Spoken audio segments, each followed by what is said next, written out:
बिस्मिल्लाहिर्रहमानिर्रहीम। रब्बिज़िदनी इल्मा। Dear students, अस्सलाम वालेकुम। आज का टॉपिक है फैक्टर एनालिसिस। फैक्टर एनालिसिस दो तरह का होता है, एक्सप्लोरेटरी फैक्टर एनालिसिस और कन्फर्मेटरी फैक्टर एनालिसिस। जो फैक्टर एनालिसिस आपके सिलेबस में है और जो आज का टॉपिक है हमारा, that is exploratory factor analysis. Exploratory factor analysis के बारे में हम कह सकते हैं कि it is theory generating technique है, और जो जो कन्फर्मेटरी फैक्टर एनालिसिस है वो थ्योरी टेस्टिंग टेक्निक है। ठीक है। और एक्सप्लोरेटरी फैक्टर एनालिसिस हम एसपीएसएस में रन करेंगे, जबकि कन्फर्मेटरी एनालिसिस जो है वो एमओएस में रन होता है। आपके सिलेबस में क्योंकि एक्सप्लोरेटरी फैक्टर एनालिसिस इस पर हम बात आगे बढ़ाते हैं। आपके साथ जब जिक्र फैक्टर एनालिसिस का होगा तो उससे मुराद एक्सप्लोरेटरी फैक्टर एनालिसिस ही होगा, चाहे एक्सप्लोरेटरी का वर्ड लिखा जाए या ना लिखा जाए। ठीक है। अच्छा, सबसे पहले बात करते हैं ऑब्जेक्टिव की। तो इसमें आप देख लें कि सबसे जो मेजर कमेंट है फैक्टर एनालिसिस के ऊपर, एक्सप्लोरेटरी फैक्टर एनालिसिस के ऊपर, वो ये है कि this is a data reduction technique. होता क्या है इसके अंदर कि exploratory factor analysis divides a large number of variables into smaller number of groups. Group को हम फैक्टर भी बोलते हैं। ठीक है। स्मॉलर नंबर ऑफ ग्रुप्स, और ये जो हर ग्रुप जो होता है having a specific underlying theme, उसकी अपनी एक अंडरलाइंग थीम होती है। ठीक है, जिसकी बुनियाद पर उसका नाम रखा जा सकता है। हम कह सकते हैं कि लार्ज नंबर ऑफ वेरिएबल्स के जो अंडरलाइंग जो थीम है ना, वो यही चंद एक फैक्टर हैं जो हमने एक्सट्रैक्ट किए हैं। अच्छा, दूसरा इसके बारे में जो कमेंट आता है वो ये कि लार्ज सैम्पल स्टैटिस्टिकल प्रोसीजर है। लार्ज सैम्पल स्टैटिस्टिकल प्रोसीजर का क्या मतलब है, इसको मज़ीद हम यहाँ पे देखते हैं। कॉमरे एंड ली ने सूटेबल सैम्पल साइज़ के हवाले से, अगर आपने फैक्टर एनालिसिस को रन करना है तो प्रेफरेबली आपके पास लार्जर सैम्पल साइज़ होना चाहिए। तो उन्होंने कहा कि 50 का सैम्पल साइज़ वेरी पुअर है, 100 का सैम्पल साइज़ पुअर है, 200 सैम्पल साइज़ फेयर है, 300 का को आप गुड कह सकते हैं, लेकिन 500 अगर है तो आप उसे वेरी गुड कहेंगे, और 1000 का अगर सैम्पल साइज़ है तो उसको आप एक्सीलेंट बोलेंगे। अदर रूल्स ऑफ थम्स भी अवेलेबल हैं जिसको आप देख सकते हैं। इसकी कुछ असम्पशंस हैं।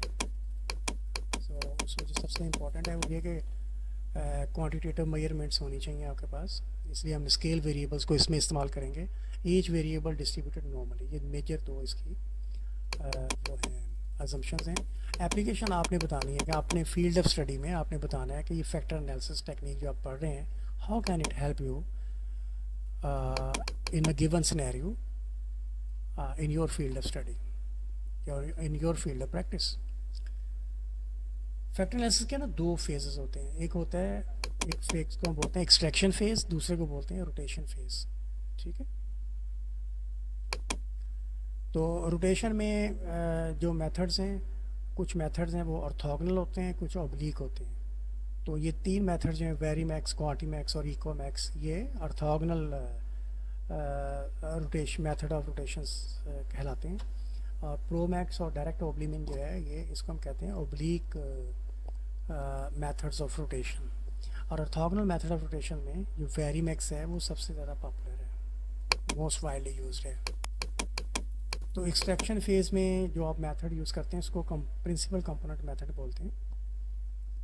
आगे चलते हैं, हमने इसको किस तरह से रन करना है एसपीएसएस के अंदर। यहाँ आपके पास एक डेटा सेट है। ठीक है। ये इसका वो है, क्या नाम है, वेरिएबल व्यू है, ये आप देख रहे हैं, मुख्तलिफ वेरिएबल्स के नाम है, साथ में उसका मेजर है, तो सारे स्केल वेरिएबल्स हैं। Okay, suitable. और डेटा सेट का नाम है ओजोन। तो ओजोन डेटा सेट जो है एसपीएसएस सैम्पल डेटा सेट में से उसको लेकर उसके ऊपर आप फैक्टर एनालिसिस रन कर सकते हैं। मेन्यू बटन्स की अगर हम बात करें तो मेन्यू बटन्स हैं एनालाइज, डायमेंशन रिडक्शन और फैक्टर। ठीक है, ये मेन्यू बटन्स हैं। तो प्रैक्टिकली हम जाएंगे इंशाल्लाह अभी इसको एसपीएसएस के अंदर रन करने हम जाएंगे, तो इन बटन्स को हम यूज़ भी करेंगे। आगे चलते हैं। नेक्स्ट है जी, ये आप देख लें ये देखिए, एनालाइज, डायमेंशन रिडक्शन और फैक्टर, ये मेन्यू बटन्स आपने किए। फैक्टर जब क्लिक करेंगे एक विंडो आपके सामने ओपन होगी, तो लेफ़्ट विंडो में से सारे वेरिएबल आपने राइट वाली विंडो में भेज देने हैं। साथ में 5 मेन्यू बटन्स हैं, पुश बटन्स हैं। तो इन पुश बटन्स में से जो पहले वाला डिस्क्रिप्टिव है, डिस्क्रिप्टिव बटन्स को दबा के देखिए आपने कौन सी ऑप्शंस को लेना है। आपने कोएफिशिएंट्स और KMO को लेना है, ठीक है। यूनिवेरिएट डिस्क्रिप्टिव को भी लेना चाहें तो आप ले सकते हैं, वो आपको सारे वेरिएबल्स का मीन और वेरिएंस वगैरह निकाल के दे देगा। आगे चलते हैं।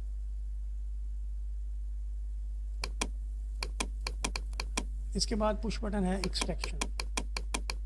तो एक्सट्रैक्शन पुश बटन जब आप क्लिक करेंगे एक्सट्रैक्शन, तो ये वाली विंडो आपके सामने ओपन होगी और इसमें बाय डिफ़ॉल्ट मेथड लगा होगा प्रिंसिपल कंपोनेंट। और आपने जो इसमें लेना है सक्री प्लॉट को लेना है। ये कोरिलेशन मैट्रिक्स वाली भी ऑलरेडी लगी होगी ऑप्शन, जो डिफ़ॉल्ट लिखा हुआ होगा इसके अंदर। एक्सट्रैक्ट भी बाय डिफ़ॉल्ट ही सिलेक्ट हुआ होगी ऑप्शन ये वाली, ठीक है। तो आपने इसमें से सिर्फ सीक्रेट ये लेनी है। और इसमें आप ये ज़रा पढ़ लें, वैसे आइगन वैल्यूज़ ग्रेटर देन 1 की बेस पे उसने जो है ना एक्सट्रैक्शन करनी है। इससे अगला जो बटन है वो है रोटेशन का। तो रोटेशन में जैसे मैंने आपको बताया कि मोस्ट ऑफ द टाइम हम ऑर्थोगोनल फैक्टर्स लेना चाह रहे होते हैं, और ऑर्थोगोनल टेक्निक्स में से वेरी मैक्स जो है ये सबसे ज़्यादा पॉपुलर है। और ये rotated solution already by default लगा हुआ है। इसके बाद है ऑप्शंस। तो ऑप्शन में आपने सॉर्टेड बाय साइज़ का लेना है। What is meant by sorted by size, ये मैं आपको दिखाऊंगा कि किस तरीके से हमें फैक्टर्स को कंसिडर करने में ये हमारी हेल्प करता है। आगे आ जाए, आउटपुट टेबल है। आउटपुट में KMO जो है ना वो सबसे ऊपर, आपने ऊपर KMO में ऑप्शन ली थी एक, आपको याद होगा। सो KMO 0.69 है, राउंड करें 0.7 बन जाता है। तो KMO की जो थ्रेशोल्ड वैल्यू है ना वो 0.7 ही होनी चाहिए। अगर आप समझते हैं, अगर आप ये कंक्लूड करना चाह रहे हैं कि whether data is fit for factor analysis और नॉट, तो KMO को 0.7 होना चाहिए। अगर ये 0.7 से ग्रॉसली बिलो है तो आप कहेंगे ये this data is not fit for factor analysis. का मतलब इसका कोरिलेशन स्ट्रक्चर इतना स्ट्रॉन्ग नहीं है, variable not that much correlated with each other कि हम इसको ग्रुप बनाने की कोशिश करें, क्योंकि जो वेरिएबल्स आपस में ज़्यादा हाईली कोरिलेटेड होते हैं वो एक ग्रुप में चले जाते हैं। तो जब कोरिलेशंस नहीं होंगी तो इसका मतलब फैक्टर एनालिसिस भी परफॉर्म नहीं हो सकता। और यहाँ आपको P वैल्यू नज़र आ रही है, सेग के आगे लिखा हुआ है ये P वैल्यू। तो इस P वैल्यू, ये जो P वैल्यू है ऑब्वियसली ये बता रही है कि हाइपोथेसिस टेस्ट हुआ है। हाइपोथेसिस कौन सा टेस्ट हुआ है, कौन सा हाइपोथेसिस टेस्ट हुआ है, ये हाइपोथेसिस टेस्ट हुआ है। None of the variable are significantly correlated, ठीक है। None of the variables are significantly correlated. तो मतलब ये P वैल्यू को के लेस देन अल्फा है, तो इसलिए हम इस H0 को रिजेक्ट कर देंगे। इस H0 को हम क्या करने जा रहे हैं, रिजेक्ट करने जा रहे हैं। क्यों रिजेक्ट करने जा रहे हैं, क्योंकि P वैल्यू जो हमारे पास है this is less than alpha, और अल्फा बाय डिफ़ॉल्ट 5% होता है। ये हम पहले भी इस पर बात कर चुके हैं, ठीक है जी। तो इसका मतलब क्या होगा कि वेरिएबल आर सिग्निफिकेंटली कोरिलेटेड। आगे कॉम्बिनैलिटी, अगर एक variable rest of the variables के साथ ज़्यादा कोरिलेटेड है तो इसका मतलब ये होगा कि उसकी कॉम्बिनैलिटी ज़्यादा है। तो अगर किसी वेरिएबल की किसी के साथ कोई कोरिलेशन नहीं है तो इसका मतलब ये होगा कि उस वेरिएबल को हमें फैक्टर एनालिसिस से एक्सक्लूड कर देना चाहिए। और वो फैक्टर एनालिसिस से एक्सक्लूड करने वाली जो वो है कंडीशन, वो कौन सी है ये हम अभी आपको बताते हैं। ये देखिए, कॉम्बिनैलिटी, अ वेरिएबल हैविंग एक्सेप्शनली लो कॉम्बिनैलिटी से लेस देन 0.2। ये बहुत मुख्तलिफ रिसर्चेस के मुख्तलिफ व्यूज़ हैं इसके ऊपर। तो ये हमने फॉलो किया है, less than 0.2 may be excluded from the analysis. तो अगर किसी वेरिएबल की कॉम्बिनैलिटी एक्सेसिवली लो है तो इट मीन्स के, और इसमें अगर आपसे थ्रेशोल्ड पूछा जाए तो वो 0.2 का थ्रेशोल्ड है। हाईएस्ट कॉम्बिनैलिटी आपसे पूछा जा सकता है कि इस डेटा से इस आउटपुट टेबल में, कॉम्बिनैलिटीज़ के आउटपुट टेबल में हाईएस्ट कॉम्बिनैलिटी वाला वेरिएबल कौन सा है। तो आपका आंसर होगा टेम्परेचर। और इस कॉम्बिनैलिटी हाईएस्ट होने का मतलब क्या है, इसका मतलब क्या है कि टेम्परेचर एक ऐसा वेरिएबल है जिसके बाकी वेरिएबल्स के साथ कोरिलेशंस स्ट्रॉन्गर हैं as compared to other variables, ठीक है ना, इसलिए इसकी कॉम्बिनैलिटी हाई आई है।